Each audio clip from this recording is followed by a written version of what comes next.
बिस्मिल्लाहिर्रहमानिर्रहीम। आज जो है हम सेशन नंबर 5 अपना स्टार्ट करने जा रहे हैं इंटरव्यू के ऊपर, जो कि वेटनरी ऑफिसर के लिए, जिसकी मैं आप लोगों को कोचिंग कर रहा हूँ। तो इसमें हम लोग जो हैं आज बैक्टीरियल डिजीज़ेज़ के ऊपर डिस्कशन करेंगे। और हमारा मतलब जो मेन रहेगा इस सेशन में, एक तो बैक्टीरियल डिजीज़ेज़ पे हमारी डिस्कशन हो जाएगी कुछ। सेकेंडली मैंने आपको 2 इंटरव्यू शेयर किए थे पास्ट, ठीक है? ओरिजिनल इंटरव्यू लास्ट ईयर के। कुछ जो उसमें क्वेश्चन पूछे गए उसके ऊपर हमारी डिस्कशन हो जाएगी। और एक, जैसा कि एक स्टूडेंट ने कहा, हसीब जो आते हैं, कि जो होता है जनरल नॉलेज, उसके ऊपर थोड़ा-सा बता दें। तो एंड के ऊपर मैं आप लोगों से जनरल नॉलेज के अबाउट कुछ डिस्कस चीज़ें कर लूँगा, कुछ क्वेश्चन आप लोगों से पूछ लूँगा। तो हम स्टार्ट करते हैं बैक्टीरियल डिजीज़ेज़ से। बैक्टीरियल डिजीज़ से हम स्टार्ट करते हैं।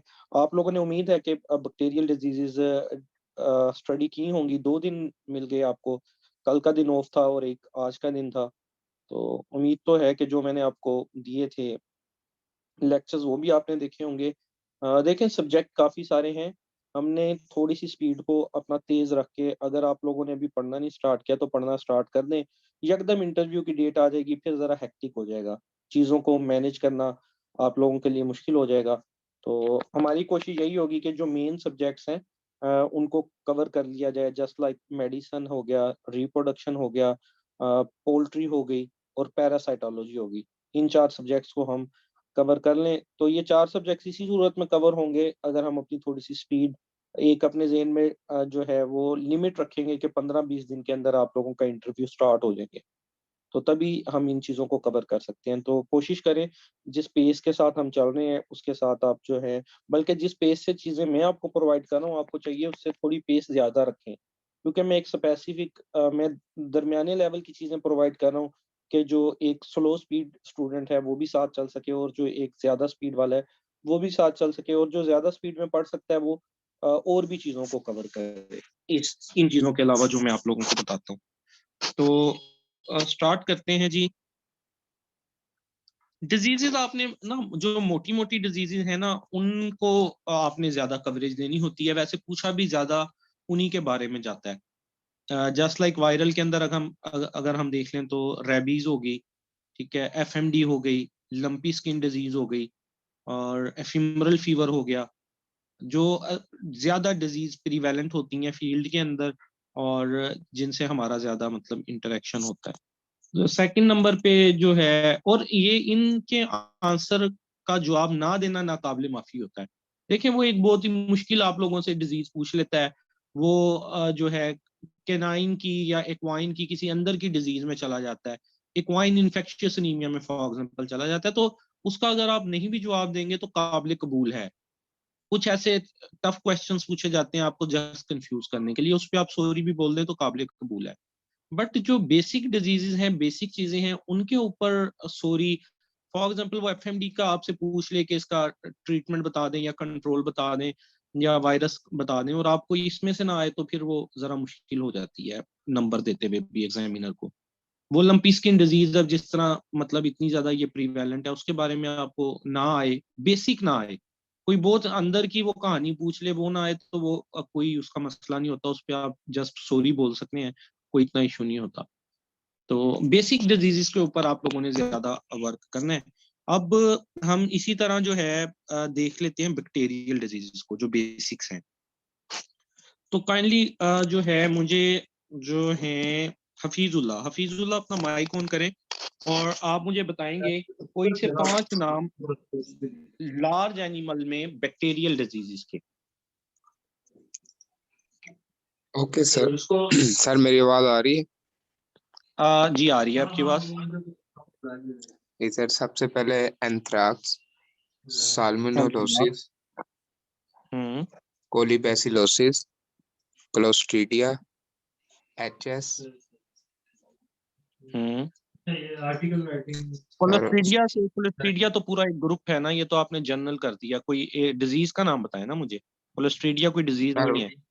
जी सर, उसमें हम पीपीएचयू भी कर सकते हैं, बीक्यू भी कर सकते हैं, ठीक हो गया, ठीक हो गया, टेटनस चलें। होगी।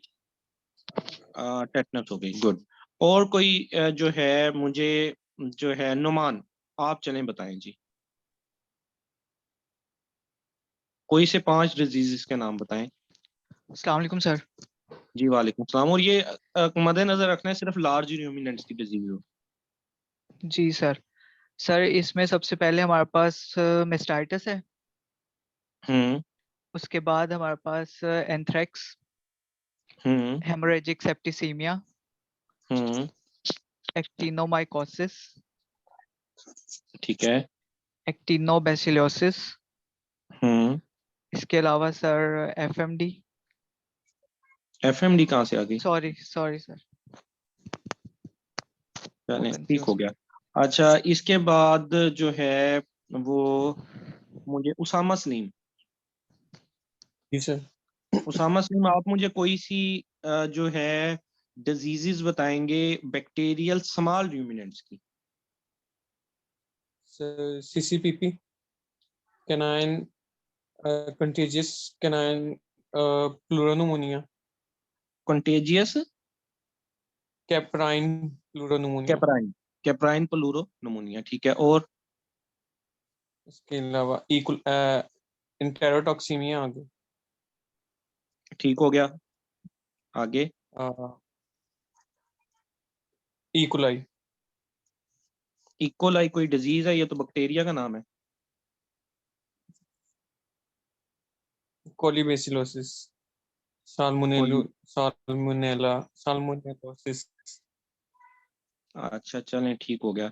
अच्छा, जो है हसीब जवाद, कोई सी आप जो है Haseeb Jawad sir small ruminant की कोई सी जो है 3 डिजीजेस के नाम बताएं मुझे। सर सीसीपी, हम्म एंटीरोटॉक्सीमिया, हम्म टेटनस।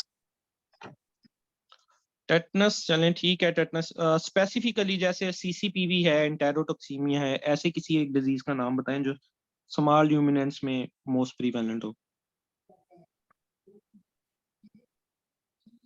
गोट पॉक्स काउ जो है इस तरह का सर लेना। वो तो गोट पॉक्स पॉक्स में आ जाती, वायरस आ जाती है। ओ सॉरी, हाँ वो वो वायरस वायरल में है। आ जाएगी। और कोई इसमें बताएं। मोहम्मद काशिफ आप बताएं। सर लिस्टीरियोसिस, कंटेजियस कैप्राइन प्लूरोनमोनिया हम्म और इंटेरोटॉक्सीमिया। चलें ठीक हो गया। चलें जी, नेक्स्ट जो है आंसर करेंगे मुझे Mohammad Bilal Abbas.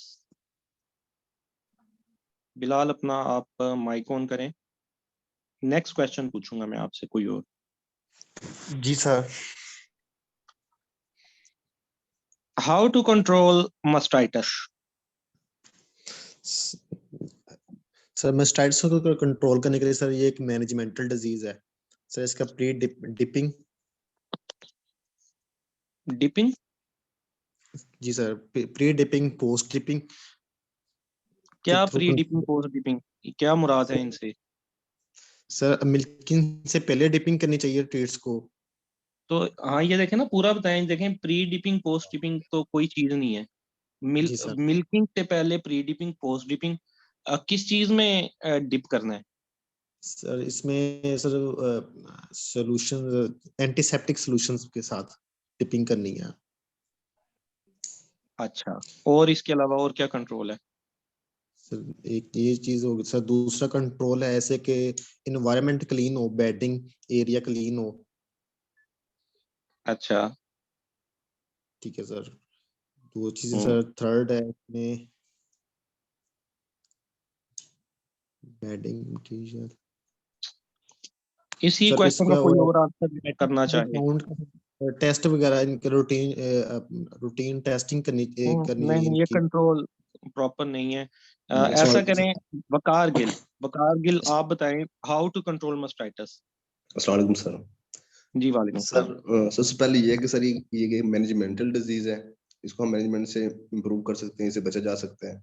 There are two types of mastitis. Sir सबसे पहले बात यह है कि जब हम मिल्किंग करने लगे तो जो इसके टीट्स हैं उनको अच्छी तरह सफाई की जाए। इसके अलावा जो मिल्कर हम्म हैंड मिल्किंग है तो उसमें मिल्कर्स के हैंड को प्रॉपर क्लीनिंग किया जाए, उसको डिसइंफेक्शन से वो वॉश किया जाए हाथों को। और हम्म। इसमें प्री डिपिंग टी डिपिंग की जाए, इसके बाद पोस्ट डिपिंग की जाए, पोस्ट टी डिप यूज किया जाए, टीट कप यूज किया जाता है, टीट्स को डिप किया जाए। और इसके अलावा मशीनों की मतलब प्रॉपर सफाई होनी चाहिए, टीट लाइनर्स वगैरह। और इसके अलावा सर जो आफ्टर मिल्किंग को बैठे ना फौरन सर, ये मतलब कि खड़ी रहे आधा घंटा कम से कम। उसके लिए क्या तरीकाकार अख्तियार करेंगे क्योंकि कि सर वो ऐसा खड़ी करते हैं कि जो ही हम एनिमल मिल्किंग पे लेके आते हैं, पीछे हम फीडिंग कर देते हैं, तो एनिमल्स जो होते हैं वो फौरन फीडिंग पे जाते हैं, फीडिंग पे लग जाते हैं। इस तरह वो आधा घंटा घंटा खड़े रहते क्या चीज फीड करवानी चाहिए? हैं। सर मैं as a dairy farm manager काम करता रहा हूँ करंटली भी, तो सर इसलिए हम जो है ना फीडिंग वो 3 टाइम करते हैं एनिमल्स को, मोस्टली फार्म्स के ऊपर 3 टाइम फीडिंग की जाती है। तो हम ठीक है, साइलेज बट्टा वगैरह यूज करते हैं जी। साइलेज तो बंडा वगैरह चलें, ठीक जी है। उसमें मतलब जानवर बैठता नहीं है, फिर खड़ा रहता है, इसलिए उसके जो टीट और फिश होते हैं वो मतलब क्लोज हो जाते हैं आधे घंटे बाद। तो जो अब अगर बेडिंग की आगे, बेडिंग उनकी क्लीन होनी चाहिए बिल्कुल, मतलब उसके अंदर नमी वाली, ये वेट नहीं होनी चाहिए, ड्राई होनी चाहिए। तो इससे हम बचा जा सकते। इसके अलावा प्रॉपर क्लीनिंग की जाए, जो इनके फ्लोर होते हैं उनका फर्श प्रॉपर क्लीनिंग की जाए, वॉशिंग की जाए, वहां मतलब हम्म, गोबर वगैरह फीसेस वगैरह ना हो। ठीक हो इससे गया, हम वेरी गुड, वेरी गुड। अच्छा, इसके बाद जो है वसीम अफजल मार, आप बताएं हाउ टू कंट्रोल एफएमडी।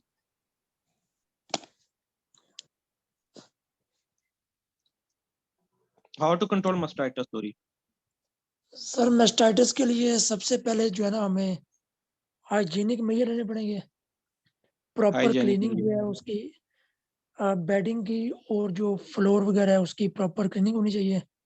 हम्म उसके बाद sir proper hand washing of milker, hmm proper cleaning of milking machines, hmm utensils वगैरह जो है वो उसमें होने चाहिए, साफ होने चाहिए। हम्म उसके बाद sir pre T dipping and post dipping, sir इसमें ना हेलिना डिप के नाम से एक आ रहा हो। ठीक है, उसकी कंपोजिशन क्या है, उसमें क्या चीज मौजूद है? हेलिना डिप और के नाम से आ रहा होता है सर, इसमें जो है ना आयोडीन शायद सर यूज करते हैं, tincture iodine. Tincture iodine. Sir exact नहीं याद मुझे वैसे। देखें यहीं ये देखें, अगर आप कोई एक्स्ट्रा चीज बताना चाह रहे हैं, जैसे किसी ने नहीं बताई, आपने एक चीज का नाम बताया, तो आपको फिर उसके ऊपर पता होना चाहिए, उसकी कंपोजिशन और ये चीजें ना आपको पता होनी चाहिए। अच्छा, ये मुझे बताएं, क्या हम वैक्सीन नहीं कर सकते मास्टाइटिस की? सर वैसे वैक्सीन यूज हो रही है आजकल। वैक्सीन यूज हो रही है? जी सर। किस नाम से है? सर एग्जैक्ट मार्केट अब याद नहीं है मुझे। मार्केट नाम से है, यूएम इंटरप्राइज मैं- की। हो रही है, यूज हो रही है। अच्छा, तो जो है वैक्सीन फिर बनाते किस तरह होंगे? जो इसका काजेज बताएंगे आप, मास्टाइटिस का काज क्या होता है? सर मतलब इसमें जो मेन जो बैक्टीरियल कॉज होता है, बैक्टीरियल काज होता है, कौन से बैक्टीरिया होते हैं? स्ट्रेप्टोकोकस एगलैक्सिया, स्टेफिलोकोकस ऑरियस, हम्म माइकोप्लाज्मा स्पीशीज, हम्म ई कोलाई हम्म और तो फिर लेप्टोस्पाइरम। वैक्सीन कैसे बनती होगी इनकी? बैक्टीरियल कल्चर से बनेगी। बैक्टीरियल कल्चर से बनेगी। तो ये सारे बैक्टीरिया के जो कल्चर होंगे उनको मिक्स किया जाएगा? यस सर, ये जो है ना वो मल्टी वैलेंट वैक्सीन होती है, पॉलीवैलेंट। हम्म इसमें डिफरेंट जो है ना वो बैक्टीरिया जो इंक्लूड होते हैं। आपने देखी है कभी? और नो सर। देखी नहीं है। अच्छा, ठीक हो गया, ठीक हो गया। अच्छा, और कोई जो है, और कोई खुद इसका आंसर बताना चाह रहा हो, हाउ टू कंट्रोल मास्टाइटिस, तो अपना माइक ऑन करके इसका। उसामा सलीम। जी उसामा। mainly जो है 6 पॉइंट है मेस्टाइटिस कंट्रोल के ना, जी। जिसमें हमने क्लिनिक जो क्रोनिक मेस्टाइटिस वाला पेशेंट है उसको रिमूव कर देना, regular maintenance of equipments and testing होनी चाहिए, हम्म बायोसिक्योरिटी होनी चाहिए, हम्म जिसमें regular testing and treatment of chronic ill mastitis patient. तो सर ज़हन में नहीं आ रहे, वो स्किप हो गया। प्लस जो ये भाइयों ने सारा कुछ बताया ये एडिशनल है। सर अच्छा, सर ये हमें ये भाई ने जो बताया वो भी सारा मिला देना इसमें, ठीक है। सर हमें सर प्रॉपर सर इसकी ना टेस्टिंग करते रहना चाहिए। हमें CMT कैलिफोर्निया मेस्टाइटिस टेस्ट है वो हमें परफॉर्म करते रहना चाहिए सब क्लिनिकल मेस्टाइटिस को चेक करने के लिए और बर वक्त उसका ट्रीटमेंट करने के लिए। इस तरह हम सर फील्ड मेस्टाइटिस टेस्ट भी करते हैं। और तो इसके अलावा सर हम जो एनिमल अफेक्टेड होते हैं उनको हम उनकी मिल्किंग हम एंड में करते हैं ताकि बाकी एनिमल्स के अंदर मेस्टाइटिस ना जाए चलें, ट्रांसफर। ठीक हो गया। अच्छा चलें, अगला यबीज ताहिर, आप अपना माइक ऑन कीजिएगा। क्वेश्चन आपसे मैं करना चाह रहा हूँ, यबीज ताहिर।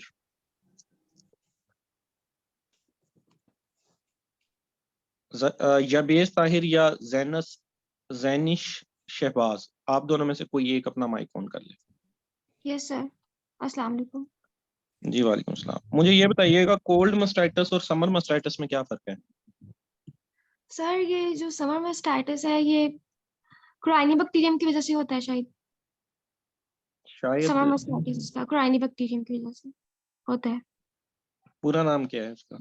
क्राइनिबैक्टीरियम सूडोट्यूबरक्लोसिस है सर, मैंने इसके बारे में पढ़ा नहीं रिसर्च। ट्यूबरकुलोसिस। सर अच्छा, कोल्ड मस्टाइटिस का बता दें, समर को छोड़ दें, कोल्ड का बता दें।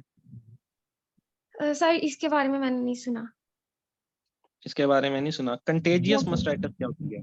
सर जो एक एनिमल से दूसरे एनिमल को सेपरेट कर सकता है, माइक्रोब सेपरेट कर सकता है इजीली।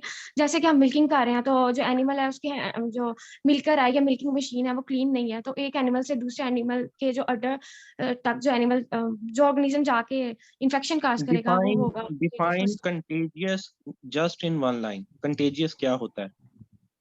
सर कंटेजियस जो एक एनिमल से दूसरे एनिमल तक स्प्रेड कर जाए। कंटेजियस जो एक एनिमल से दूसरे एनिमल तक और स्प्रेड डिजीज काज करे। करे। Yes sir, hmm disease cause by करे जी। कंटेक्ट होता है, बेसिकली बाय कंटेक्ट का लफ्ज आप यूज करेंगे। Okay sir. अच्छा, ठीक हो गया। इसके बाद बिलाल अब्बास, जी सर। आप बताइएगा कंटेजियस मस्टाइटिस के जो काजेटिव एजेंट हैं वो कौन कौन से हैं?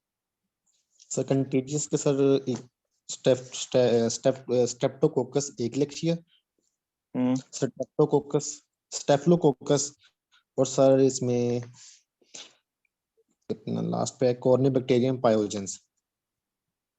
कोराइनोबैक्टीरियम पायोजेनिस वो तो समर मस्टाइटिस काज करता है ना। समर में करता है सर ये तो माइकोप्लाज्मा। माइकोप्लाज्मा। अच्छा, ठीक सर हो गया। काइंडली सर जो इसकी मेस्टाइटिस की वैक्सीन है सर जो सिंध गवर्नमेंट ने बनाई है मेस्टिवैक के नाम से, सर उसके अंदर तो सर स्टेफ ओरियस के खिलाफ उन्होंने बनाई हुई है, तो सर वो मोनोवेलेंट है। तो सर ठीक है। इसका क्वेश्चन भी इंटरव्यू में पूछा था पैनल में, तो सर इसके बारे में क्या थोड़ा सा क्वेश्चन? बता दें कि क्वेश्चन क्या था? मेस्टाइटिस की वैक्सीन है। सर क्वेश्चन ये था कि मेस्टाइटिस की वैक्सीन अवेलेबल है पाकिस्तान के अंदर, तो मैं ये पता नहीं था, बाद में पता चला कि जी है इसकी, और सिंध गवर्नमेंट ने बनाई हुई है इसकी, और इसके रिजल्ट क्या हैं, इफेक्टिव कितनी है। तो सर इसका जो कितनी पॉजिटिव है? एजेंट है तो वो 3 से 4 यानी कि बैक्टीरिया एट अ टाइम इसको अटैक कर रहे हैं, तो वो तो सिर्फ स्टेफ ओरियस को ही रिकवर करेगी जो वैक्सीन है। उसमें देखना जो मोस्ट देखेंगे कि जो सबसे ज्यादा काज बन रहा है मस्टाइटिस का, मस्टाइटिस जो है इकोनॉमिकली डिस्टर्ब बहुत ज्यादा करती है एनिमल्स को, ठीक है। क्योंकि अगर एक मिल्किंग एनिमल है, एक उसका टीट गया तो 75% उसकी अमाउंट रहेगी। तो इसके लिए जो अब सिंध गवर्नमेंट की है, जैसा कि आप बता रहे हैं, उसमें सिर्फ स्टेफिलोकोकस ओरियस है।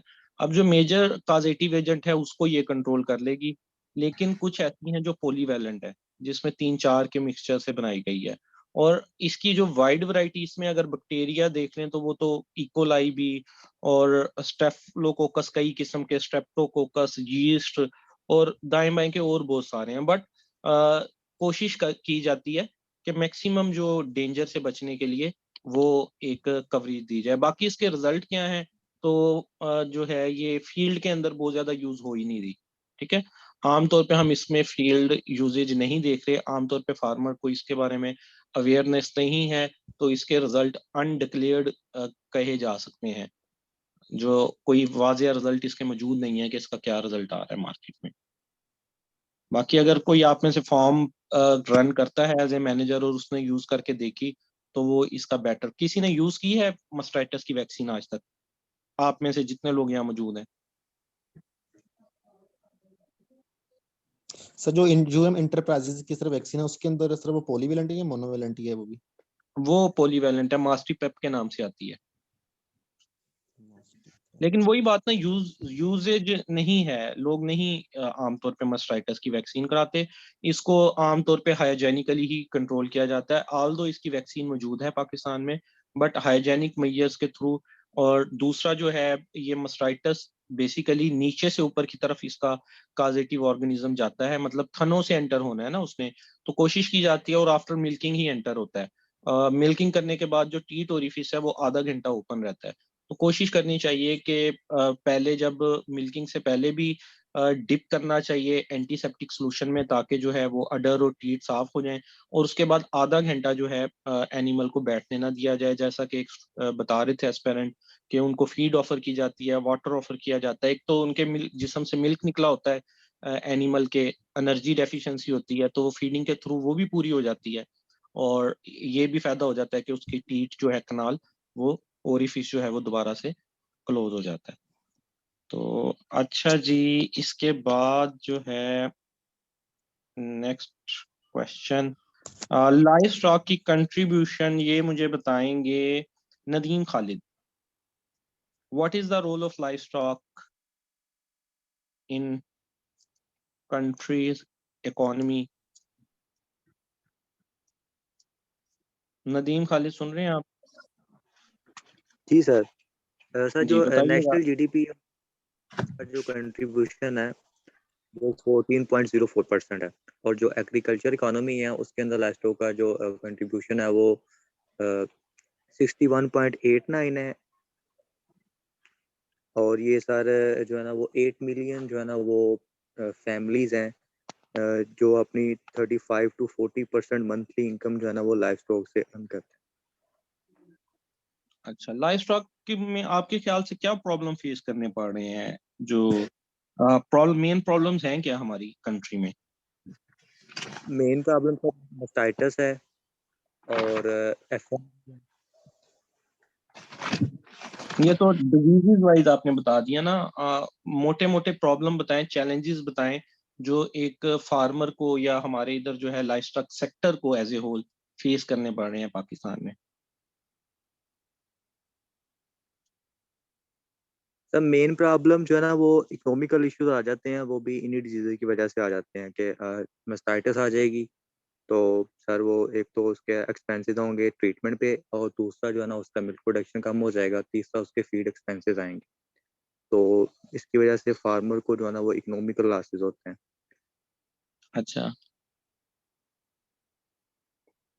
कोई और इस क्वेश्चन का आंसर करना चाहे, लाइव स्टॉक सेक्टर को क्या क्या चैलेंजेस दरपेश हैं हमारे मुल्क में? Sir can I answer? Sir. Haseeb Jawad ji बताइए, क्या जो है हमें चैलेंजेस हैं live sir stock sector? our farmers are not receptive to new ideas, कि वो न्यू आइडियाज को जल्दी एक्सेप्ट नहीं करते। तो मतलब इसकी वजह से उनको बहुत ज्यादा मतलब प्रॉब्लम फेस करने पड़ते हैं। तो अल्टीमेटली जो हमारे पाकिस्तान की इकोनॉमी है वो सफर करती है। वो first of ideas all sir, क्या वो क्या आइडियाज हैं? Sir for example they are reluctant to change the feed schedules. Sir, they are ठीक है, reluctant to improve their breeds. They are ठीक reluctant to है, use nutraceutical products. सर ठीक मतलब है। तो हमारे ये फार्मर जो है ना क्या इकोनॉमी बेस नहीं है कि मतलब उनकी जो है परचेजिंग पावर नहीं है ये सब कुछ करने की? सर अल्टीमेटली ये सारी चीजें ना आपस में इंटरलिंक्ड हैं। सर हम्म, फॉर एग्जांपल अगर वो इन चीजों को इम्प्लीमेंट करेंगे तो मतलब उनकी इकोनॉमिक पावर जो है वो बेहतर होगी, उनकी मतलब फाइनेंशियल होल्डिंग्स जो हैं तो बेहतर होंगी, लेकिन वो रिलेक्टेंट हैं वो ये जो जो आइडियाज आपने बताए, ये क्या एक आम फार्मर जो 3 से 5 एनिमल रखता है वो रिलक्टेंट है इसको इम्प्लीमेंट करने में, या डेरीज जो हैं हमारी वो भी रिलक्टेंट है, वो इनको नहीं यूज करना चाह रही? सर जिसमें जो मेजर हमारे कंट्रीब्यूशन है ना पाकिस्तान के अंदर, सर जो डेयरीज है हम्म, उनका कंट्रीब्यूशन मैक्सिमम भी हुआ तो 10% होगा। तो अंडर ठीक ये है, मुझे अंडर 15 एनिमल्स जो है ना, जो हमारे फार्मर्स हैं मोस्टली 90% हम्म, हमारे फार्मर अंडर 15 हेड से कम उनके पास जानवर हैं जिनकी बेसिस पे उनकी मतलब लाइफ रन हो रही है। तो दे अच्छा are not receptive to new ideas. तो सर अल्टीमेटली उनको फिर ये सफर करना पड़ता है, और अल्टीमेटली एट द एंड जो पाकिस्तान की इकोनॉमी है वो सफर करती है। सर पर हेड एनिमल के हिसाब से मतलब पाकिस्तान प्रॉब्ली सेकंड और थर्ड नंबर पे आता है दुनिया में, जो हमारे पास पर हेड जो है वो ज्यादा है, लेकिन प्रोडक्शन के लिहाज से हम बहुत पीछे हैं। क्या है प्रोडक्शन? मिल्क में हम कौन से नंबर पे हैं मुल्क में, प्रॉब्ली 6 कंट्री में? नंबर पे है सर। और मीट में? सर मीट में हम 11th नंबर पे हैं according to economic survey Pakistan. तो क्या ये बहुत पीछे हैं हम दुनिया से इन चीजों की सर प्रोडक्शन में? जो फॉर एग्जाम्पल देखें ना, हमारे पास पर हेड ऑफ एनिमल अगर दुनिया में दूसरे नंबर पे हैं, और प्रोडक्शन के लिहाज से हम दुनिया में छठे नंबर पे हैं, तो हम सर पीछे ही है ना। हम ठीक हो रिसोर्सेज गया, अपने ज्यादा लेके आ रहे हैं। और इसके अलावा सर ठीक एक है। बड़ा इंटरेस्टिंग फैक्ट जो हमारे मतलब विलेजेस में मोस्टली होता है, कि जो फार्मर है ना, जिनके पास 15 एनिमल से कम एनिमल है, वो अपने एनिमल को नेक्स्ट जो कंसीव है ना, वो 7 मंथ से पहले नहीं करवाते। कहते हैं कि जानवर को वो ड्राई करना पड़ जाता है, तो उस वजह से मतलब वो मतलब प्रोडक्शन आती रहेगी। तो ये हमने कैलकुलेट किया था ये प्रॉब्ली 2019 में। अब तो कॉस्टिंग, ये जो भाई डेयरी का काम करते हैं वो बेहतर बता सकते हैं, कॉस्टिंग बहुत ऊपर चली गई है। अगर एक हीट मिस करते हैं तो इन 2019 उस टाइम में 20,000 रुपया मतलब लॉस बनता था एक फार्मर को। अगर 4 हीट या 5 हीट मिस कर देता है एक एनिमल, तो उसको मल्टीप्लाई कर लें कि मतलब सर आप सारी जिम्मेदारी जो है वो फार्मर पे डालना चाह रहे हैं कि फार्मर न्यू आइडियाज नहीं करता, वो एआई नहीं करवाना चाहता, मतलब हमारे अवाम ही जाहिल है, और हमारे ऐसी टेक्नोलॉजी कोई मौजूद है जो गवर्नमेंट या प्राइवेट सेक्टर देना चाहते हैं, बट एक फार्मर वो लेना नहीं चाह रहा। ये कहना चाह रहे हैं आप इनकी सारी बातों का, अगर मैं मकसद निकालूं? Sir farmer are not receptive to new ideas, मतलब मतलब दिस इज वन मौजूद ऑफ है द बिगेस्ट। सही, पाकिस्तान में ये सारी फैसिलिटीज मौजूद हैं सही? सर पाकिस्तान में काफी सारी सर मैं फैसिलिटीज। सर मैं सर एक एक चीज मिनट ऐड रुकिए, करना चाहूँ। नहीं मैं आपको मौका देता हूँ, मैं पहले हसीब जो आपसे थोड़ी सी बात करना चाहता सर काफी फैसिलिटीज तो मौजूद हैं, देखें जो मॉडर्न डेयरीज हैं, तो हूँ। मॉडर्न डेयरीज में ऑलमोस्ट सारा कुछ मतलब वो न्यू आइडियाज जो हैं वो एक इम्प्लीमेंट। फार्मर है ये जिसके पास 4-5 जानवर हैं, वो अपना ये जानवर मॉडर्न डेयरीज पे लेके जाएगा कि इसकी आर्टिफिशियल सर वो सर देखें कैसे आम फार्मर के पास ये चीजें पहुंच रही हैं कि आपके सर ख्याल से? देखें ये जो नेपियर या मॉड ग्रास इस तरह की जो चीजें हैं, सर मेरा रूरल हम्म बैकग्राउंड है, मतलब मैं देखता हूँ अपने around, to be straightforward, कि ये जो नेपियर है सर, ये मतलब इसको हम अगर काश्त करें तो हम 12 महीने से मतलब चारा ले सकते हैं, जिसकी सीपी भी आम चारे से ज्यादा है। लेकिन फार्मर इस चीज को एक्सेप्ट नहीं करता कि यार मैं ये वो ट्रेडिशनली वो जो लूसन लगाते हैं, जो वो लगाते हैं उसी पे है। मतलब सर इसमें ज्यादा मतलब कॉस्टिंग तो नहीं आएगी फार्मर की, क्योंकि कॉस्टिंग डिक्रीज होती है। अब थोड़ा थोड़ा ट्रेंड बढ़ना शुरू हुआ है कि लोग उस अच्छा, आप तरफ क्या जा रहे हैं। देखते हैं उनके पास कोई लोग आते हैं ऐसे जो उनको ये बताते हैं कि यार तुम ये ऐसा कर लो, वो कहते हैं नहीं यार हमने ऐसा नहीं करना, ऐसा कोई सीन है? सर या हर उनको एक का रेडियो से या टीवी से पता चलेगा? कहाँ से पता चलेगा उनको कि ये सारा कुछ है और नहीं हम सर, करते इसमें हैं? हमारे डेफिनेटली इसमें तो मतलब हमारी जो एक्सटेंशन सर्विसेज है उनको भी मतलब बेटर रोल प्ले करना चाहिए। ये किसान बैठक के नाम से भी ये न्यू एक इनिशिएटिव लिया है लाइफ स्टॉक डिपार्टमेंट में, तो इसको हम्म थोड़ा सा स्ट्रेंथन करना चाहिए, इसको रेगुलर बेसिस पे करना चाहिए। और मतलब इम्प्रैक्टिकल नहीं, प्रैक्टिकल चीजें जो है वो डिपार्टमेंट को कन्वे करनी चाहिए फार्मर चलो तक। ठीक हो गया, ठीक हो गया। अच्छा, और कौन बोलना चाह रहा था? मुझे दोबारा जो है ये अपना इमरान शकूर या अहमद फयाज में से कोई एक बंदा बोले। सर मैं एक अपनी बात ऐड करूंगा इस बात में। जो भी भाई ने बात की ना, वो इनका फील्ड एक्सपीरियंस अपनी जगह पे, लेकिन हम्म जो फार्मर जितने भी मॉडर्न टेक्नोलॉजी की बात की है, ये जब एक फार्मर के पास मैक्सिमम पर हेड जो है 15 से कम गाय या भैंस है, उसने अपनी पूरी फैमिली को रन करना है, वो मॉडर्न टेक्नोलॉजी को अफोर्ड ही नहीं कर सकता। और ना गवर्नमेंट सस्ते कर्जे दे रही है। और नेपियर ग्लास या मोट ग्रास ये लगानी है तो कितनी इसके ऊपर कॉस्ट? वो जो ल्यूसन या लगा रहा है दूसरी ग्रासिस, तो क्या बराबर की नहीं पड़ेगी कॉस्ट उसको? Sir I am not talking only about the grass, I am talking about the breeds, about the feed regime, about the nutraceutical products. वो उसके पास तो मतलब पैसे नहीं है, वो कहाँ से ये चीजें जी जी। करे? और दूसरा पॉइंट अच्छा ये है चलें, कि ठीक है ठीक है, गवर्नमेंट मुझे ये पैसे नहीं दे रही, बताइए कर्जे। जी जी। आपके आपके लिए भी दोबारा से यही सवाल कि what are the challenges that are faced by the livestock sector in Pakistan? livestock sector को as a farmer, as a sector, कौन से प्रॉब्लम पाकिस्तान में दरपेश हैं? सर सबसे पहली चीज है, फसलें उगाने के लिए जो खाद है ना वो फार्मर को बहुत महंगी मिल रही होती है, उसके पास उसको कोई कर्जे नहीं दिए जाते गवर्नमेंट की तरफ से जितने देने आम रूटीन में इनहांस करके देने चाहिए या रिलैक्सेशन देनी चाहिए। उसकी ओवरऑल मतलब प्रोडक्शन जो है ना, प्रोडक्शन, इसको फॉडर आप प्रोडक्शन अगर शॉर्ट करें इस चीज को, तो आप गवर्नमेंट को सब्सिडी देनी चाहिए, हम ये कह बिल्कुल सकते हैं। सर, बिल्कुल सर। वन आपका एक पॉइंट आ गया, गवर्नमेंट को सब्सिडी प्रोवाइड करनी चाहिए फार्मर को, और बताएं। सर दूसरा पॉइंट ये है कि अगर उन पे जो है कोई भी, आप जिस तरह इसी का सेकंड पॉइंट ये है जो कि इसी से लिंक है, अगर सब्सिडी नहीं मिलती तो जो आड़ती हजरात होते हैं वो फसलें लगाने से पहले ही उन्होंने ना बुकिंग की होती है कि जब तुम्हारी फसल होगी तो इतना % मेरा होगा, जो कि आम रेट, जो मौजूदा रेट होता है उससे ज्यादा चीजें सस्ती खरीदते हैं और आगे महंगी बेचते हैं, तो उनको कुछ बचता ही नहीं। अच्छा, इसके चलें, ये तो चीज हो गई। आप उसकी बताना चाह रहे हैं मुझे कि उसकी फीडिंग कॉस्ट का और क्या चैलेंजेस हैं इसके अलावा? इसके अलावा सर बहुत सी ऐसी जमीनें हैं जहाँ पे ट्यूबवेल्स अवेलेबल नहीं है और नहरी पानी पूरा मुयस्सर नहीं होता। ये सारा फीडिंग से रिलेटेड हो गया। अगले पॉइंट पे है, मतलब फीड उसकी जो है ना ग्रो नहीं कर रही, उसकी फसलें नहीं ग्रो कर रही, ये मामला हो गए। लाइव स्टॉक सेक्टर के चैलेंजेस में पूछना चाह रहा हूँ, लाइव स्टॉक की तरफ आए। ये उसकी फीडिंग से ठीक है, ये भी इनडायरेक्टली उसी से रिलेटेड है, लेकिन एक पॉइंट हो गया ये आपका।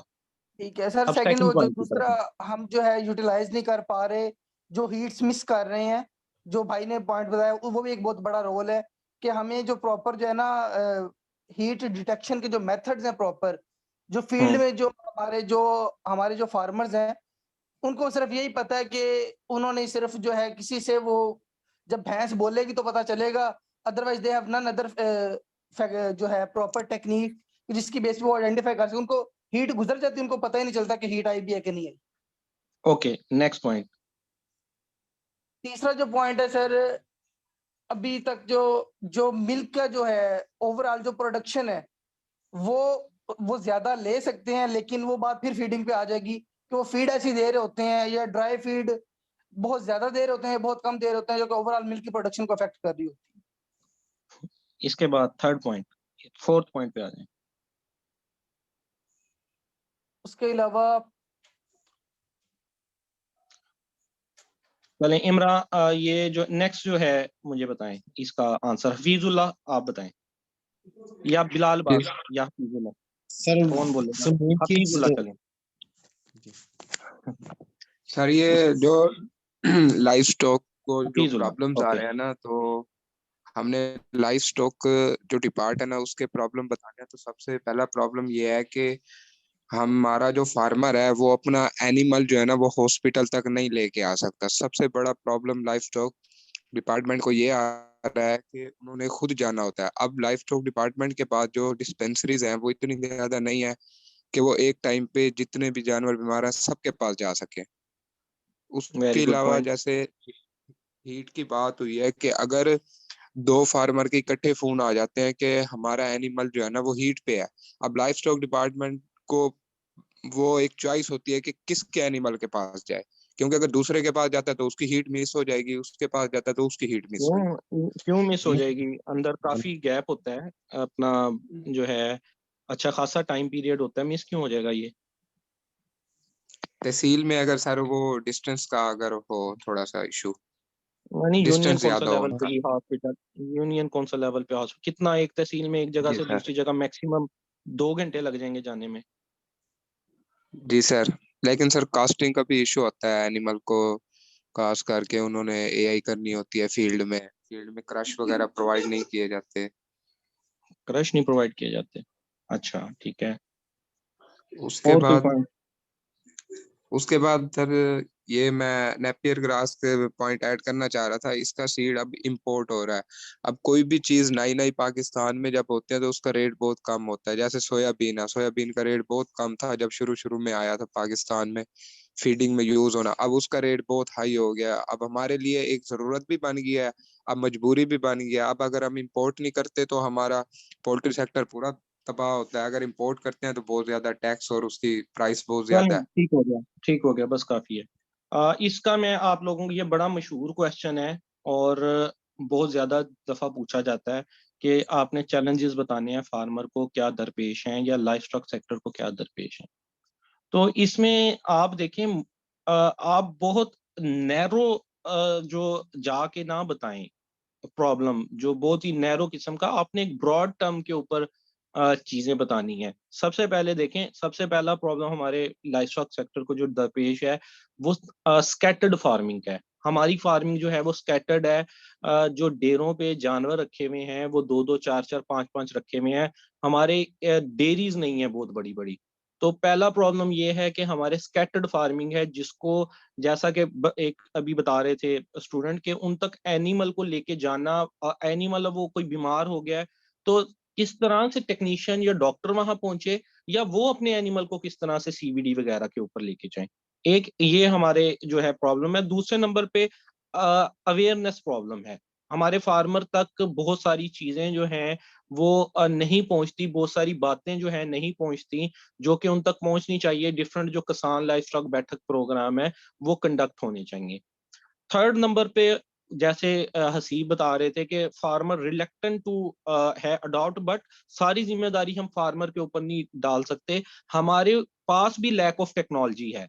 हमारे पास टेक्नोलॉजी नहीं है। हमारी गवर्नमेंट सब्सिडाइज भी चीजें नहीं कर रही। एक पॉइंट ये कि चीजों को सब्सिडाइज करें फार्मर के लिए। सेकेंडली ये, फॉर एग्जाम्पल साइलेज है, फार्मर ने साइलेज बनाना है तो उनको साइलेज मशीनें प्रोवाइड करें, उनको दिखाएं बना के। वो एक गरीब फार्मर वो किस तरह से चीजों को जो है एडजस्ट करेगा। तो अगर रिलक्टेंट है फार्मर भी, तो गवर्नमेंट की तरफ से भी ये थोड़ा सा लैक है कि हमारे पास फैसिलिटीज ही अवेलेबल नहीं है जो कि फार्मर्स को प्रोवाइड की जाए। इसके अलावा जो है क्लाइमेट चेंज हमारा बहुत बड़ा जो है। ये देखें, आपने बड़े लेवल की चीजें बतानी है। आप एक चीज के ऊपर चले जाएंगे, फॉर एग्जांपल मैं आप में से किसी को वो नहीं, आपने अच्छे जवाब दिए हैं सबने, बट मोटे मोटे जवाब देने होते हैं। फॉर एग्जाम्पल आप वो चले जाएंगे कि जी फसलें नहीं उग रही या उसका मसला है, आड़ती का मसला है, तो वो 5, 6, 7 लाइनों में आप एक बात बताएंगे। हालांकि इन 5 लाइनों में आपको 5 सिर्फ मोटी मोटी बातें बतानी चाहिए। अनस्कैटर्ड फार्मिंग है, ठीक है, स्कैटर्ड फार्मिंग है, बहुत कम इस तरह, मतलब जानवर जो है 4-4, 5-5 रखे हुए हैं। अवेलेबिलिटी, वो नहीं जा सकते अस्पताल तक जानवर को कैरी करके, या अमला जो है डिफरेंट जगह पे नहीं जा सकता। इसके अलावा अनअवेयरनेस है फार्मर को अनअवेयरनेस है, उसके लिए जो है बहुत सारी टेक्नोलॉजी उस तक पहुंचती नहीं है, जो जस्ट वो मतलब जिसमें कॉस्ट भी नहीं ज्यादा लगती। ठीक है, जैसे कोई ग्रास वगैरह का अगर उसने करना है, या जो है सर्दियों की कोई प्रिकॉशंस है, एफएमडी से बचने की प्रिकॉशंस हैं, ये जो मस्टाइटर से बचने की प्रिकॉशंस हैं, ये सारे मामला। और जो है गवर्नमेंट की तरफ से भी जो है कोई इतनी सहूलियात जो है, मशीनरी नहीं है हमारे यहाँ। मतलब वो जो एक बाहर के मुल्कों में है कि उन्होंने चीजों को अडॉप्ट किया है, मशीनरी पे चले गए हैं। हम अभी तक जो है वो मैनुअल कामों पे हैं, वो ऑटोमेशन की तरफ चले गए हैं। क्लाइमेट का एक बहुत बड़ा फैक्टर है, सर्दियां शदीद, गर्मियां शदीद जिस तरह आती हैं, क्लाइमेट चेंज का भी जो है वो असर है। ठीक है, इस तरह के 5-6 पॉइंट आपने जो है वन लाइनर उनको बता देने हैं। इसके अलावा जो है आप जो बात कर रहे हैं, और कौन सा पॉइंट था, फीड शॉर्टेज का। क्लाइमेट चेंज की वजह से फीड शॉर्टेज का मसला है, उनको प्रिजर्व करने के मेथड पता होने चाहिए। हे फार्मिंग वगैरह वो इजी काम है, हे वगैरह का बनाना। चले साइलेज तो थोड़ा सा एक्सपेंसिव पड़ जाता है। तो इस तरह के जो मामला हैं उनको आपने, फिर डिजीजेस का जो है वो उन तक अवेयरनेस होनी चाहिए। फिर पाकिस्तान के जो मेन मसले हैं, डिजीज आउटब्रेक होती है तो हमें पता ही नहीं चलता। सेक्टर लाइफ स्टॉक सेक्टर के लेवल पे मामले हैं ये, कि डिजीज आउटब्रेक हो गई, लंपी स्किन होके भी गुजर गई, अभी तक यही नहीं पता चला कौन सी स्ट्रेन थी या क्या मामला थे। उन्हें कैपरी वैक्सीन ही ठोकी गई है, ठीक है, जो बकरियों के लिए बनी हुई थी। तो इस तरह के जो इश्यूज हैं, हाँ, इन्फ्लेशन, ये सारे मामला भी ठीक हो गया। चले, और जी अपना कौन अब मुझे एक बंदा जो है अपना माइक ऑन करे, मैं नेक्स्ट क्वेश्चन पूछना चाह रहा हूँ। कोई भी बंदा अपना माइक ऑन कर ले, वॉलंटियर। उसामा सलीम, आप मुझे बताइएगा पल्पी किडनी डिजीज क्या होती है? उसामा सर बताएंगे। पल्पी किडनी डिजीज जो है ना मेनली ओवर ईटिंग, इसको ओवर ईटिंग डिजीज भी कहा जाता है। ये sheep and goats- जी जी बताएं। हेलो, जी आपकी आवाज आ रही है, बताइएगा। ओवर ईटिंग डिजीज भी कहा जाता है। ये मेनली जो है ना स्मॉल एनिमल की डिजीज है। इसमें ये कॉस्टिव एजेंट इसका आई थिंक क्लोस्ट्रीडिया आ जाता है, जो एनारोबिक कंडीशन की वजह से। क्लोस्ट्रीडिया तो एक बहुत बड़ा ग्रुप है, उसमें से मेन बताएं कौन सा क्लोस्ट्रीडिया है, उसकी कौन सी टाइप है? क्लोस्ट्रीडिया परफ्रिंजिस टाइप डी, नहीं डी तो डी ठीक है। ठीक है, ठीक है। इसकी वजह से होती है जब एनिमल हाई फीड कंज्यूम कर रहा होता है तो उसकी इंटेस्टाइन में एनारोबिक कंडीशन प्रोड्यूस हो जाती है, जो इस बैक्टीरिया को अपॉर्चुनिस्टिक बैक्टीरिया है ये, तो इसको ग्रो करने का वहाँ पे टाइम मिल जाता है और ये एनिमल में डिजीज काज कर देता है। ठीक हो गया। अगला स्टूडेंट, कोई एक स्टूडेंट अपना माइक ऑन करे। Bilal Abbas, what is silage disease? Sir listeriosis, sir silage disease से सर जो है वो लिस्टीरियोसिस कहते हैं सर। इसके positive general listeria monocytogenes gram positive bacteria ये सर।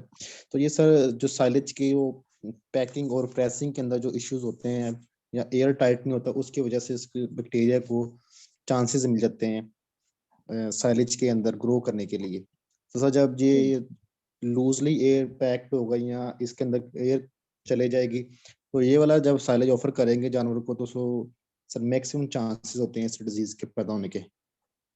चलें ठीक है। नेक्स्ट स्टूडेंट कोई अपना माइक ऑन करे। जी नुमान मुझे बताइएगा ग्राम पॉजिटिव और ग्राम नेगेटिव बैक्टीरिया में क्या फर्क होता है?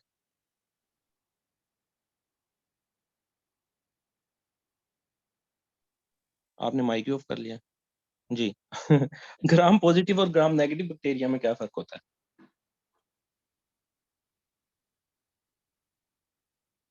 जी नुमान, आपकी तरफ सिग्नल इश्यूज है आई थिंक, आपकी आवाज नहीं आ रही। कोई और student gram negative and gram positive bacteria पे रोशनी डालना चाहे? कोई और स्टूडेंट? तो मेनली जो है इनकी सेल वॉल में डिफरेंस आ जाता है। जैसे टिकोइक जी एसिड जो ठीक है। होता है, जो टिकोइक एसिड होता है वो ग्राम पॉजिटिव बैक्टीरिया में होता है, और लिपोपोलीसेक्राइड्स जो होते हैं वो ग्राम नेगेटिव बैक्टीरिया में होते हैं। इनके लिए हम ग्राम स्टेनिंग करते हैं, जिसमें पर्पल कलर जो है वो ग्राम पॉजिटिव बैक्टीरिया में आ जाता है, इसकी सेल वॉल पे आ जाता है, और पिंक कलर है वो ग्राम नेगेटिव बैक्टीरिया ग्राम केस में आ पॉजिटिव कोई जाता से दो बैक्टीरिया के नाम बताएं। है। क्लॉस्ट्रीडियल स्पीशीज जितनी भी हैं और 5 जी mycoplasma. Clostridial species mycoplasma, clostridium इसमें परफिंजिस तो आ गया, क्लॉस्ट्रीडियम सेल शोवियाई वाल आ होती है गया। उसमें। माइकोप्लाज्मा में सेल वाल होती है। नो माइकोप्लाज्मा सर जी एब्सेंट होती है इसकी, जी नहीं, सेल वॉल नहीं होती, एब्सेंट है सेल इसके वॉल अंदर। नहीं होती। ठीक है। अच्छा, इसका कोई और आंसर बताए, gram positive and gram negative bacteria में क्या डिफरेंसेस हैं और विद एग्जांपल। सर मैं बता दूं? जी बताएं। मोस्टली डिफरेंस सबसे पहले ये है कि जो ग्राम पॉजिटिव है उसके अंदर 50% पेप्टाइडोग्लाइकन होती है, लेकिन जो ग्राम नेगेटिव है उसके अंदर 10% तक। उसके अलावा जो ग्राम पॉजिटिव है वो जो है एक्सोटॉक्सिन पैदा करता है, जो ग्राम नेगेटिव है वो एंडोटॉक्सिन पैदा करता है। जो ग्राम पॉजिटिव है वो टिकोइक एसिड उसका एक्सोटॉक्सिन है, लेकिन जो ग्राम नेगेटिव है उसका डाइपोपोलिसक्राइड है। तो उसके अलावा एक और पॉइंट है कि जो ग्राम पॉजिटिव है उसके अंदर आउटर मेम्ब्रेन जो है वो एब्सेंट होती है, उसकी एक मेम्ब्रेन होती है। जो ग्राम नेगेटिव है उसके अंदर 2 मेम्ब्रेन्स होती है। एग्जांपल्स में हमारे पास है ग्राम पॉजिटिव में लिस्टीरिया मोनोसाइटोजेन, उसके अलावा हमारे पास क्लोस्ट्रीडिया आ जाता है, जिसमें क्लोस्ट्रीडिया सेप्टिकम हो गया, नोवीआई, शोवीआई, और ठीक ग्राम है। नेगेटिव में हमारे पास पास्टरेला मल्टोसिटा हो गया, साल्मोनेला हो गया। Good, very good. चलें, और कोई जो है स्टूडेंट अपना माइक ऑन करे, क्वेश्चन में पूछूं। नेक्स्ट जो है कोई ऐसा जो समझे कि उसको मौका नहीं मिला, अपना माइक ऑन करें, मैं नेक्स्ट क्वेश्चन पूछूं।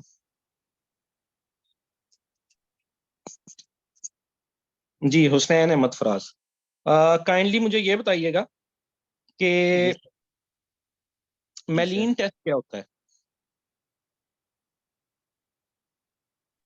मेलियन test. Ahmed Fayaz, Hussain Ahmed Fayaz. Sir mallein test ये क्या होता है? हाइपर सेंसिटिविटी टेस्ट है जो हम करते हैं। इसके लिए क्या नाम है इसका, सर वो डिजीज का नाम माइंड से निकल गया है। ग्लैंडर्स के लिए। मेलिन ग्लैंडर का जो है माइंड में नहीं आ काजेटिव रहा। एजेंट क्या होता है? ग्लैंडर जी ग्लैंडर सर, ग्लैंडर ग्लैंडर का के लिए काजेटिव एजेंट क्या होता है? सर सबकट लगाते हैं। मेलिन रीजेंट जो है वो सबकट लगाते हैं। टेम्परेचर जो है अगर 1 डिग्री सेंटीग्रेड बढ़ जाए तो पॉजिटिव होती है, अगर ना बढ़े तो फिर वो नेगेटिव है। टेम्परेचर 1 डिग्री सेंटीग्रेड बॉडी का बढ़ जाता है? जी सर। मेलिन टेस्ट में। सर मैं बताऊं? वकार गिल आप बताओ इस बारे में जरा कुछ। सर ये जो है ना ग्लैंडर्स के लिए को कंफर्म करने के लिए हम ये मेलिन टेस्ट करते हैं। इसमें जो मेलिन होती है ये बेसिकली प्रोटीन होती है, इसे पीपीडीज कहते हैं, प्यूरिफाइड प्रोटीन डेरिवेटिव्स। ये सर हम एक्वाइंस में करते हैं, ये लोअर आईलिड्स में हम इंजेक्ट करते हैं ये मेलिन प्रोटीन। तो अगर सर इसमें हमें 24 to 48 आवर्स के अंदर हमें अगर हाइपर सेंसिटिविटी अगर हमें रिएक्शन शो हो जाए इसको, मतलब तो ये है कि हमारा ये पॉजिटिव है एनिमल ग्लैंडर्स के लिए। अगर ना हो अगर उसमें तो वो हमारा एनिमल नेगेटिव होता है, उसमें ग्लैंडर नहीं होता। वेरी गुड, बड़ा अच्छा, मतलब एक मुनासिब आपने जवाब दिया जो देना इसका सर चाहिए। कास्टिव एजेंट जो बरखोल्देरिया मेली है। ठीक हो गया। अच्छा, ये जो है जूनोटिक है या जो स्ट्रेंगल है वो जूनोटिक है? जूनोटिक इनमें से कौन सी है, ग्लैंडर या strangle? Glander sir I think so है, जूनोटिक है। ग्लैंडर जूनोटिक है, बिल्कुल। इसके लिए एक एक्ट भी है, फारसी एक्ट। तो जाहिर बात है जब एक्ट ग्लैंडर जिस एक्ट, डिजीज के लिए बना, वो जिसके लिए बना वही जूनोटिक होगी ना। तो ये जो है इसके लिए बना है। ठीक हो गया, ठीक हो गया। अच्छा, नेक्स्ट जो है वसीम अफजल मार। वसीम अफजल माहर, बीसीजी वैक्सीन किस डिजीज के लिए यूज होती है? सॉरी, बीसीजी वैक्सीन किस डिजीज के लिए यूज होती है? यूज होती है किसके लिए? ब्रुसेलोसिस के लिए। नहीं, ये किस चीज का एब्रीविएशन है बीसीजी? बीसीजी है बेसिलर क्यूमुलिन ग्वेरेंस। सर ये टीबी के लिए यूज होती है। हाँ जी, ये टीबी के लिए यूज होती है। ठीक हो गया। चलिए, सर दोबारा बता देंगे क्या इसके? ये जो बीसीजी वैक्सीन होती है ये टीबी के लिए यूज होती है। Bacillus Calmette Guerin, BCG. Bacillus Calmette, CALMETE। आगे सर? गुराइन, ये जरा डिफिकल्ट सा लफ्ज है, तो नेट पे सर्च कर लीजिएगा। टीबी के लिए ये यूज होती है। चलें, ये जी कुछ आप लोगों ने मतलब ऑब्जर्व किया होगा कि ये इसी तरह के क्वेश्चन जो हैं वो पूछे जाते हैं इंटरव्यू में, मेडिसिन पोर्शन में से। और कुछ हमने देखा था कि इंटरव्यूज के क्वेश्चन हैं वो भी इसी टाइप के क्वेश्चन होते हैं। वो आपसे एक जनरल से क्वेश्चन भी पूछ लेते हैं, कुछ वो टेक्निकल होते हैं, कुछ जनरल टाइप भी होते हैं कि जस्ट लाइक हमने देखा कि ये माइक अपने ऑफ कर लें, किसका माइक ऑन है? ये उस्मान नसीम और वसीम अफजल मार अपना माइक ऑफ कर लें काइंडली। तो जनरल से भी कुछ क्वेश्चन होते हैं, जस्ट लाइक लाइवस्टॉक की कंट्रीब्यूशन पूछ ली जाती है, रोल क्या है आपके अदारे का ये पूछ लिया जाता है, और इसके अलावा जो है लाइव स्टॉक सेक्टर को चैलेंजेस क्या दरपेश हैं। अब ये जो होते हैं ना ओपिनियन बेस्ड क्वेश्चन, ये बड़ा मैटर करते हैं आपके इंटरव्यू के हवाले से।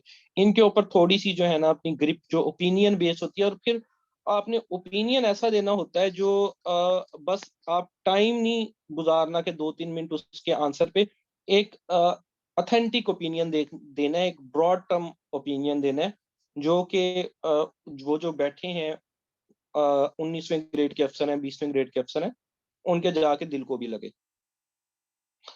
तो कुछ मैं जो है आपको जनरल नॉलेज के हवाले से बता दूं कि इस जो आप लोगों का इंटरव्यू होता है, कुछ क्वेश्चन ना जनरल नॉलेज के भी पूछे जाते हैं। अब जनरल नॉलेज जो है वो एक बहुत वास्ट फील्ड है, ठीक है। जनरल नॉलेज के अंदर कोई 7 से 8 सब्जेक्ट आते हैं, 7 से 8 सब्जेक्ट आते हैं। इस पे मेरी मतलब यूट्यूब पे एक वीडियो भी मौजूद है, वो देख सकते हैं। तो इनको सारा तो कवर करना बहुत ज्यादा मुश्किल हो जाता है, लेकिन आमतौर पे इंटरव्यू के टाइम जो वो आपसे क्वेश्चन पूछते हैं या हम देखते हैं कि मोस्ट रिपीटेड क्वेश्चन है, उनको हम कवर कर सकते हैं। इसमें 2 से 3 सब्जेक्ट जो हैं वो ज्यादा आप लोगों से पूछे जाते हैं। एक सब्जेक्ट इसमें आ जाता है Pakistan affairs, Pakistan affairs. Second आ जाता है इस्लामियात,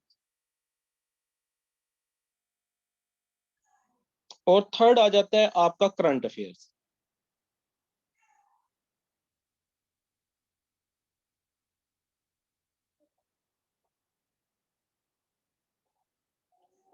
और करंट अफेयर्स में भी आप लोगों से जो है ना जनरल किस्म के क्वेश्चन पूछे जाते हैं, जस्ट लाइक मिनिस्टर, जैसा कि आप लोगों को मैंने भेजा था जो 2 इंटरव्यू, उसमें उन्होंने पूछा हुआ था कि लाइस्टॉक का मिनिस्टर कौन है। चेंज होता रहता है, इंटरव्यू से एक दिन पहले आप देखते हैं कौन मिनिस्टर है। इस वक्त जो है वो सरदार शहाबुद्दीन है, लिया से बिलोंग करते हैं, वो मिनिस्टर हैं। सेक्रेटरी पूछ लेते हैं लाइस्टॉक का सेक्रेटरी कौन है। ये भी चेंज होते रहते हैं। इंटरव्यू से एक दिन पहले आप वेबसाइट पे देख जाएंगे कि लाइस्टॉक का जो है वो सेक्रेटरी कौन है। फिर जनरल किस्म के जो क्वेश्चन होते हैं, जो बिल्कुल मतलब एक बंदे को पता होना चाहिए कि मुल्क का सदर कौन है। सदर का पता कौन है इस वक्त मुल्क का? डॉक्टर आरिफ अलवी। वजीर आजम कौन है? चारों सूबों के जो चीफ मिनिस्टर्स हैं, सीएम्स हैं, चारों प्रोविंसेस के, उनका आपको पता होना चाहिए। गवर्नर्स, चारों सूबों के जो गवर्नर्स हैं, उनको आपको पता होना चाहिए।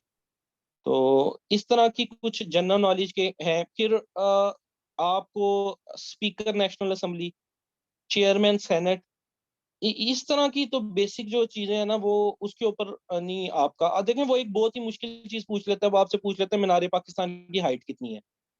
मुश्किल क्वेश्चन है, जो मतलब 1 पेपर एमसीक्यू तैयार करते हैं या बड़ी अंदर तक, वो उनको पता होगी, आम बंदा नहीं मतलब इस चीज को देखता।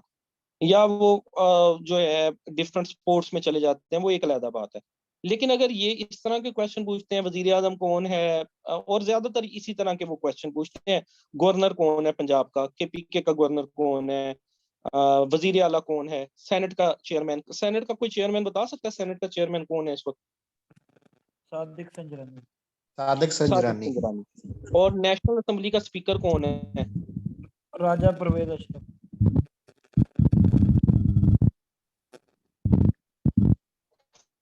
राजा परवेज अशरफ। Very good. और जो मशहूर मिनिस्टर है? मशहूर मिनिस्टर सारे, interior minister Rana Sanaullah. Defence minister भाई? डिफेंस सर मिनिस्टर पंजाब है का सर इंटीरियर मिनिस्टर कौन है? ख्वाजा आसिफ है सर। डिफेंस का जो है जी वो ख्वाजा आसिफ है, बिल्कुल ठीक। पंजाब का इंटीरियर, पाकिस्तान का इंटीरियर मिनिस्टर तो ओवरऑल जो है वो राणा सनाउल्लाह है। और पंजाब पंजाब का का उमर सरफराज चीमा। नहीं, अब नहीं उमर सर, सरफराज चीमा को बना दिया था, बिल्कुल। शेर अभी अभी दाखिला है सर वो उमर रिसेंटली सरफराज। बनाया। सर उससे कर्नल पहले वो हाशिम था, डोगर आ रहा है वेबसाइट पे। कौन आ रहा है?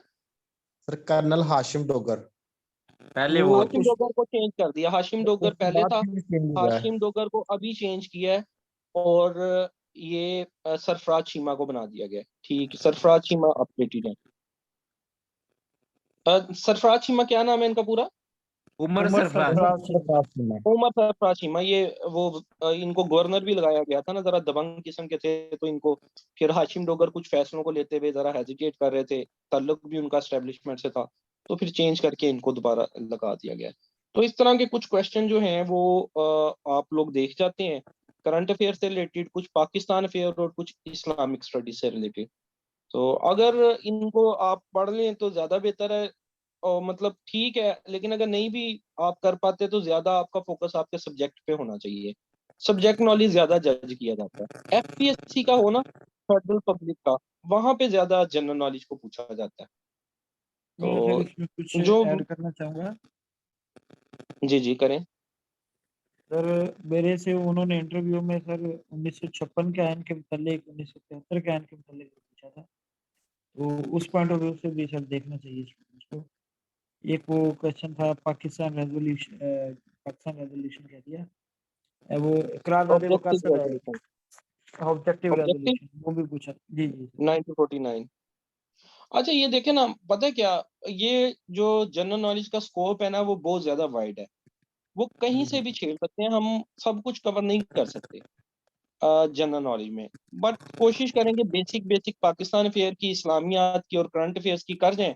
बाकी फिर काफी हद तक लक बेस होता है, वो इतना लंबा चौड़े मामला आता है, आप उनको जो है ना वो सबको कवर नहीं कर सकते। अब जैसे ऑब्जेक्टिव रेजोल्यूशन करारदादे मकासद के ऊपर वो चले गए, अब वो 1949 में, अब उसका सारा कुछ पता होगा, आगे पीछे का बैकग्राउंड तो आप उसके ऊपर देंगे ना, किसने पेश की, कब पेश हुई, मंजूर कब हुई, फिर वो मामला जरा डीप चले जाते हैं। फिर 56 का कॉन्स्टिट्यूशन, 73 का जैसे आपसे पूछा, अब लाजमी नहीं है कि अगले बंदे से भी यही पूछेंगे, क्वेश्चन चेंज हो जाते हैं।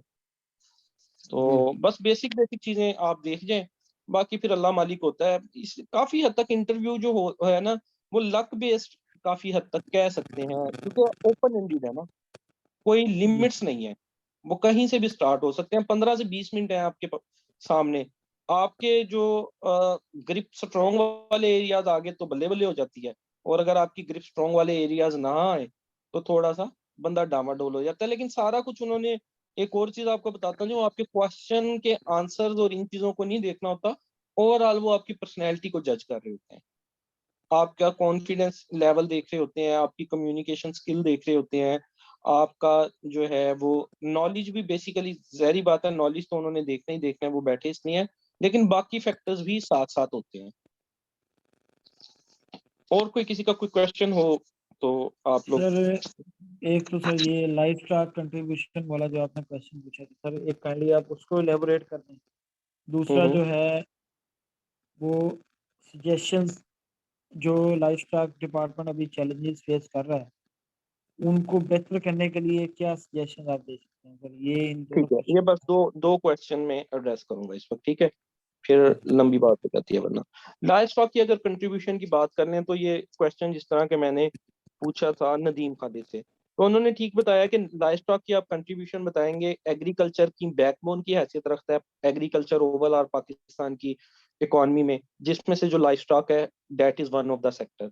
लाइफ स्टॉक एग्रीकल्चर में 61% कंट्रीब्यूट करता है, मोर प्रिसाइजली 61.9 पे चले जाएं तो वो लहदा 61%।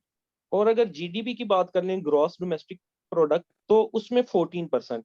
अब ये जीडीपी क्या होता है, या ये इन चीजों को याद करने की, बस ये आपने लाइंस याद कर लें, एग्रीकल्चर में 61% कंट्रीब्यूट है लाइफ स्टॉक का, और जीडीपी में 14%।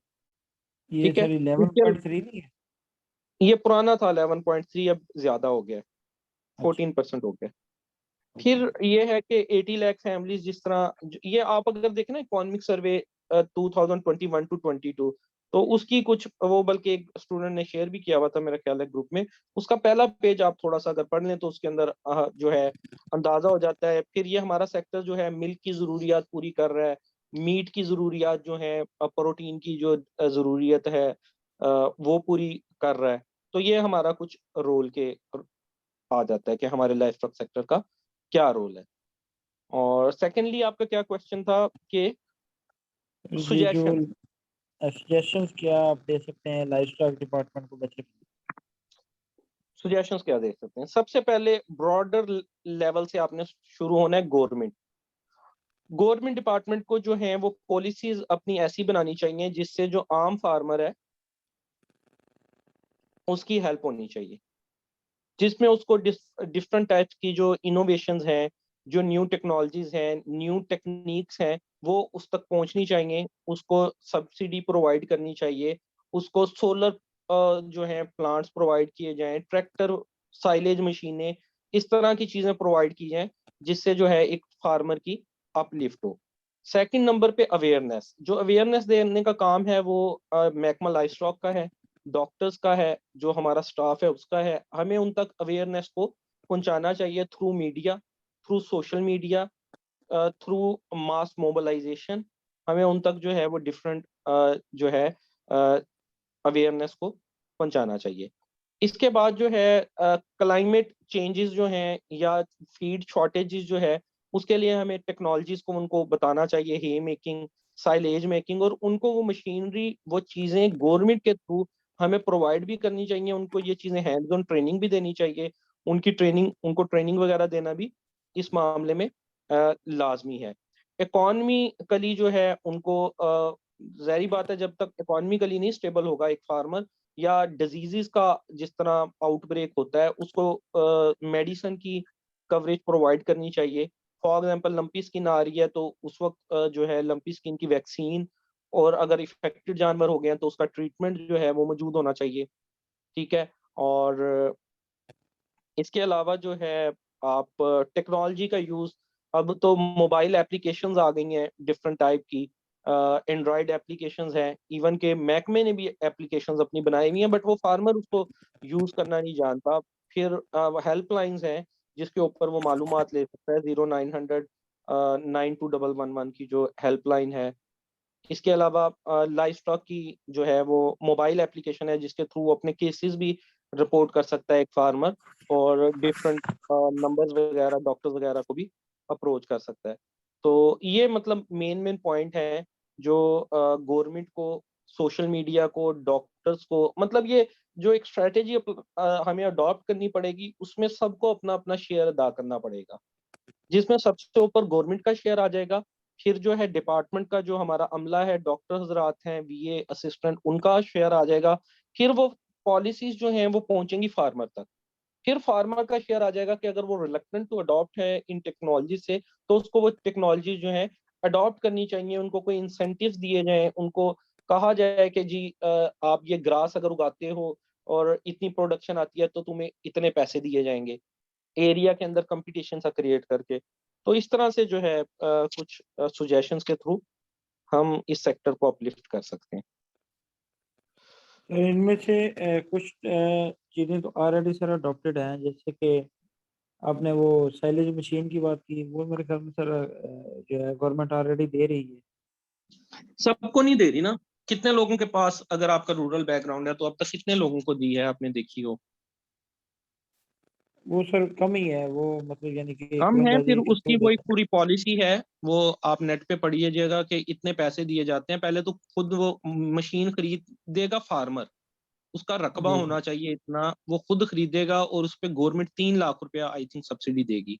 अच्छा, बस मजीद नेक्स्ट में हम क्वेश्चंस को एड्रेस करेंगे। नदीम खालिद का, why there is a need of silent if National Assembly is there for law making. जी, जो हमारा बेसिकली पार्लियामेंट है उसके दो हिस्से होते हैं, ये मेरा ख्याल लास्ट टाइम पूछा गया था क्वेश्चन। पार्लियामेंट उसके दो हिस्से होते हैं, एक कहलाता है सेनेट और दूसरा कहलाता है नेशनल असेंबली। नेशनल असेंबली जो रिप्रेजेंट होती है वो होती है बाय पॉपुलेशन। जो सीटें हैं, फॉर एग्जांपल पंजाब की जो सीटें हैं वो 165 हैं नेशनल असेंबली में, टोटल जो सीटें हैं वो 342 थी, अब मेरा ख्याल है 336 रह गई हैं, तो उसमें पंजाब की 165 सीटें हैं। केपीके की अगर लगा लें फॉर एग्जांपल 60 हैं कि 65 हैं, इसके राउंड अबाउट। तो यहाँ पे रिप्रेजेंटेशन जो है वो मिल रही है सूबों को। इसका मतलब अगर एक सूबा पंजाब, उसकी पॉपुलेशन ज्यादा है तो वो हर लॉ मेकिंग में वही आगे चली जाएगी। अब इसके ऊपर एक ऐवान होता है जिसको बोलते हैं ऐवान बाला। जो नेशनल असेंबली होती है वो ऐवान ज़ेरी होती है, और जो सेनेट होता है वो ऐवान बाला होता है। ये दोनों मिलके पार्लियामेंट कहलाते हैं। अब पार्लियामेंट का होना क्यों जरूरी है? पार्लियामेंट की जो बॉडी होती है उसमें हर सूबे की बराबर की रिप्रेजेंटेशन होगी, ठीक है। जो उसमें 25-25 सीटें जो हैं वो हर सूबे की, और 4 सीटें जो हैं वो इस्लामाबाद की। टोटल 104 होती थी, अब वो 96 रह गई हैं, फाटा जब से मर्ज हुआ है। वहां पे जो रिप्रेजेंटेशन है वो हर सूबे की बराबर है। तो नीचे से अगर एक कानून बाय पॉपुलेशन अप्रूव होके जाएगा तो ऊपर वाला जो ऐवान है वो उसको पास करेगा by the representation of provinces. तो ये टू वे एक जो है वो होता है, जिसके थ्रू डिफरेंट जो है वो कवानीन को पास किया जाता है, फिर उसको उसके ऊपर बहस की जाती है और देखा जाता है कि क्या इसके अंदर कोई मामलात ऐसे तो नहीं है जो किसी सूबे को जस्ट फायदा दे रहे हैं, या किसी पर्सन को जस्ट फायदा दे रहे हैं, या किसी खास स्पेसिफिक पॉलिटिकल पार्टी को कोई फायदा दे रहे हैं। तो फिर ये जो है कानून का हिस्सा जो हमारा जो है वो पार्लियामेंट के थ्रू किया जाता है, ठीक है। तो मेरा ख्याल है काफी है आज के लिए। बाकी जो आप लोगों के क्वेश्चन होंगे वो मैं फिर कल एड्रेस कर दूंगा, या ग्रुप के अंदर भी आप डिस्कशन कर सकते हैं, ठीक है। सर जो क्वेश्चन आपने सेंड किए थे आज उनके आंसर मिल जाएंगे? जी उनके आंसर मिल जाएंगे, ठीक है। उनके आंसर आपको आज मिल जाएंगे। अब जो नया सब्जेक्ट है मेडिसिन के ऊपर हमारे जो हैं वो 2-3 दिन हमारी पहले पर्सनैलिटी असेसमेंट पे हुई है, फिर उसके बाद मेडिसिन के ऊपर हुई है। एक दिन और मैं आपको दे देता हूँ मेडिसिन के ऊपर। कल का दिन मजीद डिजीजेस को आप जो है ना वो कवर कर लें, चाहे वो लेक्चर्स के थ्रू कर लें, चाहे वो और बुक्स के थ्रू कर लें। आप जो है ना मेडिसिन के ऊपर जो मेन डिजीजेस हैं, वायरल के अंदर FMD, rabies, lumpy skin disease, इनको प्रॉपर कवरेज दें। और बैक्टीरियल के अंदर जो है HS, ब्लैक वाटर, टेटनस, मस्टाइटस, इनको जो है ना वो आप थारोली कवरेज दें। और 5 नाम डिजीजेस के याद करें। लार्ज एनिमल में 5 बैक्टीरियल कौन सी हैं, ये बड़ी दफा पूछा जाता है, बड़ा सिंपल क्वेश्चन है, लेकिन इकट्ठी जब 5 पूछ ली जाती हैं तो बच्चे कंफ्यूज हो जाते हैं। अपनी एक वो इसको रूटीन में शामिल करके इसको जरा जो है ना वो फ्लो में ले आए कि आपसे जब पूछा जाए 5 डिजीज का तो फौरी तौर पे आपके क्लिक हो और आप 5 डिजीज के नाम बता दें, वो चाहे वायरल हो, चाहे बैक्टीरियल हो, चाहे स्मॉल रूमिनेंट की हो, चाहे वो लार्ज रूमिनेंट की हो, ठीक है। Sir most prevalent disease of your area, इसके अंदर सर कौन कौन से मेजर आएंगे? सीजन वाइज वेरी करता है, बट पाकिस्तान में जो ज्यादा हमें है वो FMD का बहुत ज्यादा प्रॉब्लम आता है, मस्टाइटस का बहुत ज्यादा प्रॉब्लम आता है। जो मेजर डिजीजेस हमारे यहाँ आ रही हैं खासकर पंजाब में, मस्टाइटस तो आती है, हर जो है वो सबसे ज्यादा मस्टाइटस का ही है, हर दूसरे फार्म के ऊपर मौजूद है, ठीक है।